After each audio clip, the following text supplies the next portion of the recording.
Galatians 2, 1 through 21. Then after 14 years, I went up again to Jerusalem, this time with Barnabas. I took Titus along also. I went in response to a revelation and, meeting privately with those who esteemed as leaders, I presented to them the gospel that I preach among the Gentiles. I wanted to be sure I was not running, and had not been running my race in vain. Yet not even Titus, who was with me, was compelled to be circumcised, even though he was a Greek. This matter arose because some false believers had infiltrated our ranks to spy on the freedom we have in Christ Jesus and to make us slaves. We did not give in to them for a moment, so that the truth of the gospel might be preserved for you.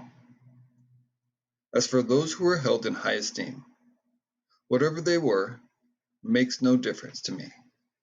God does not show favoritism. They added nothing to my message. On the contrary, they recognized that I had been entrusted with the task of preaching the gospel to the uncircumcised, just as Peter had been to the circumcised. For God, who was at work in Peter as an apostle to the circumcised, was also at work in me as an apostle to the Gentiles. James, Cephas, and John, whose esteem as pillars, gave me and Barnabas the right hand of fellowship when they recognized the grace given to me. They agreed that we should go to the Gentiles, and they to the circumcised. All they asked was that we should continue to remember the poor, the very thing I had been eager to do all along. When Cephas came to Antioch, I opposed him to his face, because he stood condemned.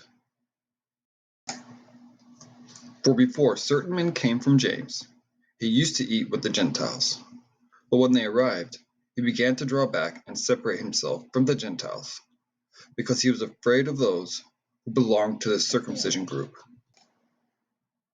The other Jews joined him in this hypocrisy, so that by their hypocrisy even Barnabas was led astray.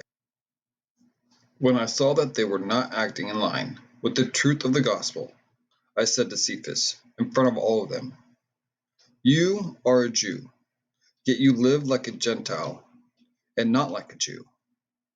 How is it then that you force Gentiles to follow Jewish customs? We who are Jews by birth and not sinful Gentiles know that a person is not justified by the works of the law, but by faith in Jesus Christ. So we, too, have put our faith in Christ Jesus, that we may be justified by faith in Christ and not by the works of the law, because by the works of the law no one will be justified. But if, in seeking to be justified in Christ, we Jews find ourselves also among the sinners, doesn't that mean that Christ promotes sin? Absolutely not. If I rebuild what I destroyed, then I would really be a lawbreaker. For through the law I died to the law, so that I might live for God. I have been crucified with Christ, and I no longer live, but Christ lives in me. The life I now live in the body, I live by faith in the Son of God, who loved me and gave himself for me. I do not set aside the grace of God, for if righteousness could be gained through the law, Christ died for nothing.